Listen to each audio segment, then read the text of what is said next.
Hello YouTube, I'm Dr. Fox. Today, I'm talking about episiotomy.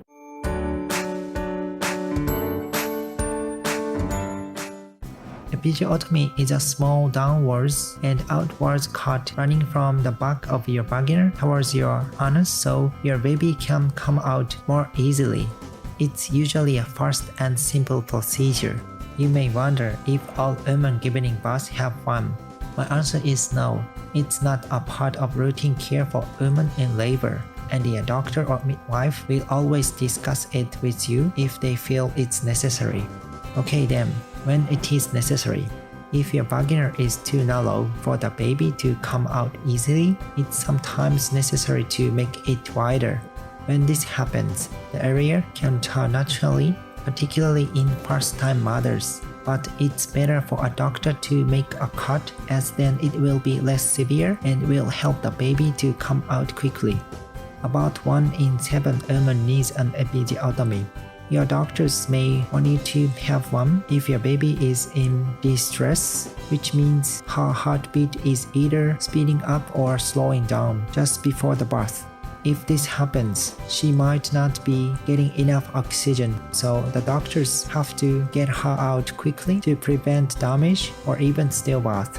Doctors might also need to carry out an episiotomy if they have to use forceps or ventral suction to help your baby come out, because without a cut, your vagina might not be wide enough for these instruments to be used.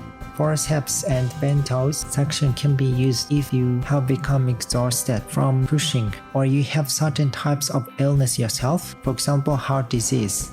Okay, question: is there anything you can do to prevent a tear-delling labor? Listen to your midwife. When she sees the baby's head, she'll tell you to stop pushing and start hunting or blowing out through your mouth.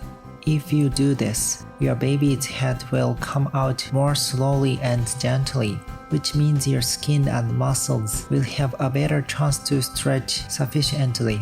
A few medical researchers think that women who massage their perineum in the last weeks of pregnancy have less chance of tearing or needing an episiotomy.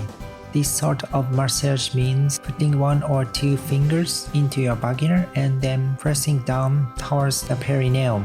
Okay, you may be concerned. Does an episiotomy hurt? You will be given a local anesthetic so the procedure itself doesn't painful. If you've already had an epidural, the anesthetist will give you a stronger dose before the cut is made.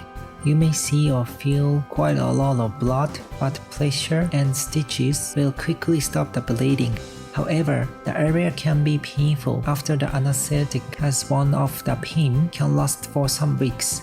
In about few % of women, the pain is severe enough to have a serious effect on their day-to-day quality of life. Okay, next question. Can you take pain relief afterwards? Your midwife or doctor can advise you about pain relief. Paracetamol is safe to use while breastfeeding. If you don't want to take drugs for pain relief, try wrapping an ice pack in a towel and placing it on the painful area. Don't put ice directly on your skin as this could damage it. Also, try sitting on a donut-shaped cushion as this can take pressure off the place where the cut was made. Squeezing your buttocks together can have the same effect. Letting fresh air get at the stitches is also a good idea, so we recommend you to take your pants off and lie comfortably on a towel on your bed or couch for 10 minutes or so, a couple of times a day. If you're still in pain after 2 or 3 weeks, consult your doctor. The stitches will dissolve naturally, usually within a month, so you don't need to go back to the hospital to get them removed.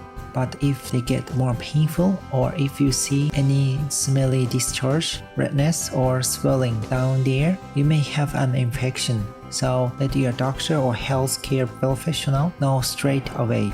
Okay, next question. Is there anything you should or shouldn't do after an episiotomy? Your midwife can give you detailed information, but the 2 areas to focus on are going to the toilet and having sex. When you go to the toilet, it's vital that you keep the area around the cut very clean so you don't get an infection.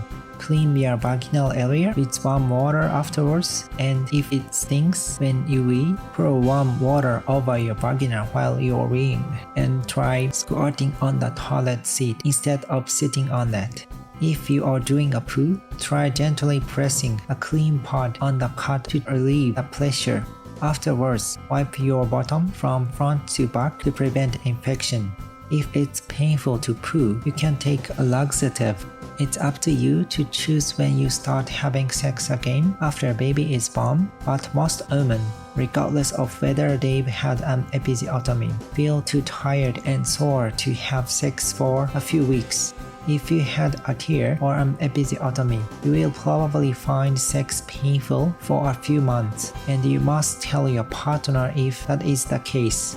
Don't pretend you're enjoying it when you are not, as this can cause problems in your relationship and isn't fair to either of you. There are ways to make love without penetration, so try those instead. You might be able to speed up the healing process by doing pelvic floor exercises, as this strengthens the muscles around the cut. To do pelvic floor exercises, squeeze the muscles around your vagina and anus as if you are trying to stop yourself from weeing or farting. A few women have trouble with scar tissue after an episiotomy. If your scar is large, raising or itching, tell your doctor or health professional. If you have another baby and that area is very scarred, it will not stretch to let the baby out, and so you might have to have another episiotomy. Thank you for watching. See you soon.